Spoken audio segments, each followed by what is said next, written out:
Bonjour, je m'appelle Andrea Dumont et je suis spécialiste médias sociaux et communication chez Bestseller. Alors, je suis arrivée au Canada à 18 ans pour étudier un baccalauréat en administration des affaires avec une spécialisation en marketing et un focus en digital. Avec ma graduation l'année du Covid, j'ai commencé mon expérience professionnelle en agence marketing. Puis là, j'ai fait mes armes et ensuite, je suis arrivée au groupe Bestseller en tant que spécialiste communication. Alors, j'ai pas de journée type malheureusement parce que je gère 3 volets qui sont les médias sociaux, l'influence et le PR. Donc, dans une journée type, je peux me retrouver énormément coincée dans mes emails à gérer des collaborations avec des influenceurs TikTok, Instagram, mais aussi avec des collaborations avec la presse, qu'elles soient digitales ou papier, mais aussi beaucoup de gestion de contenu, de gestion de budget, mais aussi avec des points, des rencontres avec mes collègues en e-commerce pour être réactif en fonction des problématiques de vente ou de certaines nouvelles promotions par exemple. Alors, mon mandat principal, c'est de développer et d'accroître la notoriété pour 2 marques chez Bestseller, Vero Moda et Only au Canada, donc à travers de stratégies et de tactiques qui sont optimisées en fonction des algorithmes et des tendances. Eh bien, je dois créer l'engouement pour certains produits de notre site e-commerce pour amener des clients à acheter sur notre plateforme et ainsi répondre à leurs désirs et à leurs besoins. Alors, je trouve que c'est un milieu qui est extrêmement stimulant parce qu'il est innovant. Notamment chez Bestseller, on voit qu'il y a énormément de démarches éco-responsables et sociales.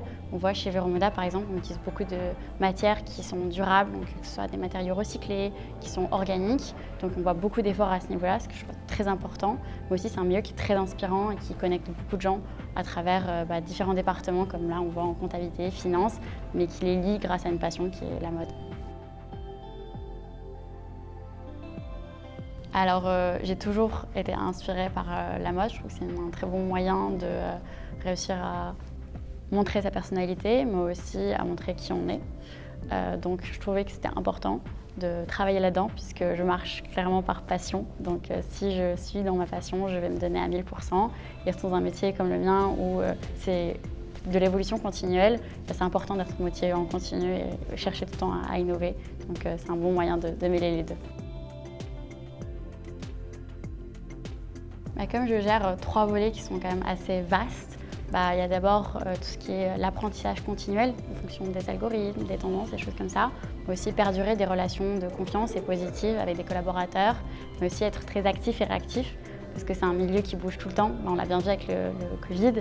Le digital a une place encore plus importante dans tout ce qui est le parcours du consommateur. Et donc la vitrine digitale est encore plus importante dans tout ce qui est le processus d'achat. Donc forcément, il y a encore plus de concurrence qui est féroce en ce moment dans tout ce qui est la fidélisation, mais aussi l'acquisition du client.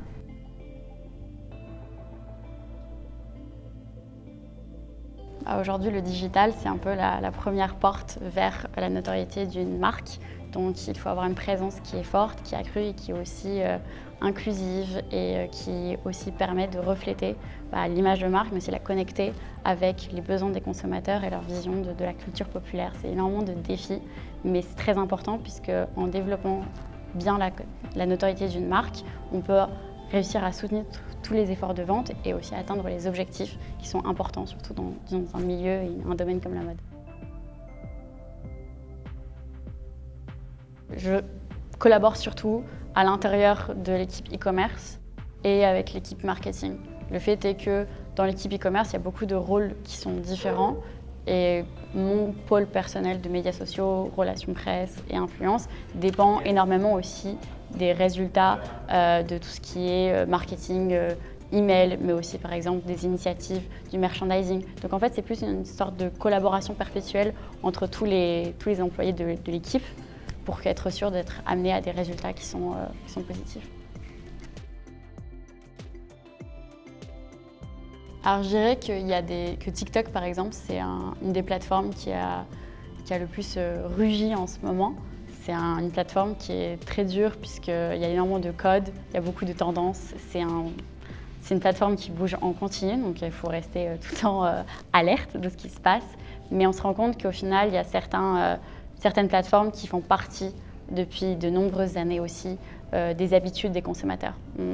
Beaucoup d'entreprises se concentrent énormément sur Instagram. C'est sûr que c'est un feed qui est très inspirationnel et qui est important pour être top of mind lors du processus d'achat. Mais aujourd'hui, par exemple, avec Facebook, on voit qu'il y a de plus en plus de démarches de la plateforme pour faciliter aussi l'acquisition de produits. Et donc, en fait, au final, Facebook, pour moi, aujourd'hui, pour notre entreprise en tout cas, c'est notre plus gros fuel de vente.